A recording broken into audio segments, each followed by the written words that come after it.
Necromancer is the second best class in the game behind only Spiritborn. And a lot of people have been asking me, how is it that every single day I'm posting another S tier Necromancer build? Is it true that Necromancer actually has 5 S tier builds? Yes, bro. Yes, it is actually true.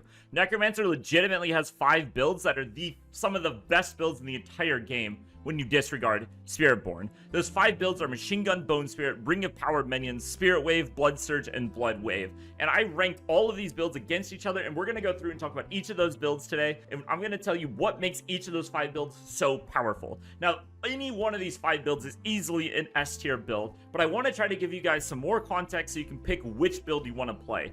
Every one of these builds is fantastic, but let's start with what I consider to be the 5th best build for Necromancer, which is Bone Spirit.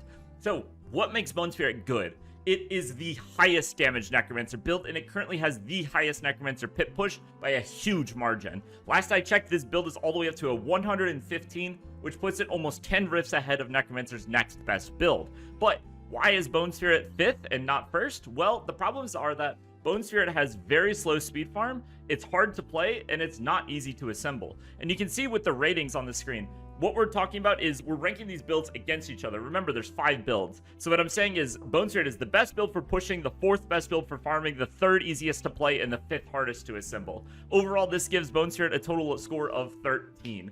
And the next build we're going to talk about is tied with Bone Spirit for overall score, but I consider it to be slightly better because it's so easy to get online. But obviously this is like personally what you think. But we're talking about Ring of Mindel Minions. This build is all the way up to a 100 pit, which I didn't even think was possible, but minions are actually destroying. This is the pure mage minion build. It's the 3rd best pit pushing build, but the problem is that minions are the 5th for farming. Minions are not a very good farming build in comparison to the other builds. Now, there are versions of minions that are good for farming, which is like a mage golem hybrid, but if you're playing the real pit push minion builds, it's going to be pure mage, and it's not going to be able to keep up with these other builds. So minions, like, you can build swap and it makes them stronger than if you just play like either the pure push or the pure farm version, but overall I would say that this is about right. The other thing is minions are actually fairly hard to play, which I know is a big, like, many people think minions are like a joke, super easy to play, but this is actually not true. Minions can be very awkward to play at times, and certain boss fights and stuff are very difficult, and the build is also very squishy.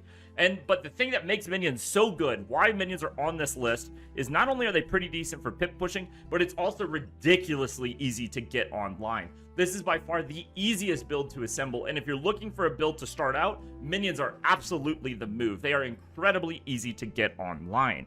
So, next is a build that a lot of people ask about because going into the season, everyone thought this was going to be the build for the season, and that is Spirit Wave. The way it's played out, Spirit Wave is incredibly powerful, but I don't think it's the best build. So what makes Spirit Wave so good? Well, first of all, it is a very good pit pushing build. It's currently the 2nd highest Necromancer clearing build, and it's kind of cleanly beating the other builds, to be honest. Now, it does cleanly get beat by Bone Spirit, but it's all the way up to a 109 right now, which puts it about 7 pit levels ahead of the next best build, which is pretty impressive. So it's solidly number 2 for pit pushing, but you run into issues when you look at speed farming and ease of play. While this build is going to be faster than minions, it's going to be faster than Bone Spirit for farming, it is going to be harder to play, and it's going to be slower than the fastest farming builds that there are. Spirit Wave is also fairly difficult to assemble, but not super hard to get online. Overall, I rated this build at a 13 and the 3rd best Necromancer build. Now, the next 2 builds are the best Necromancer builds in my opinion currently, and that's, again, remember, these are based on these 4 different categories I rated the builds on. But next up is Blood Surge. Blood Surge is currently 5th for the pit clear. This build is able to get to around 100. It could probably go a bit higher than 100, but it ends up being the weakest pit pushing build of the builds on the tier list. However, what makes this build so freaking strong is that it is the fastest speed farming build by a huge margin, and it's also by far the easiest build to play on this tier list. If you want a build that's just going to obliterate the entire screen with ease, Omega Blood Surge is the build for you. This build is crazy. There's also the new pit pushing build is also very solid, but it is currently the lowest clearing build on this list, but it's not like a horrible pit pushing build, okay? But it is currently the weakest on the list.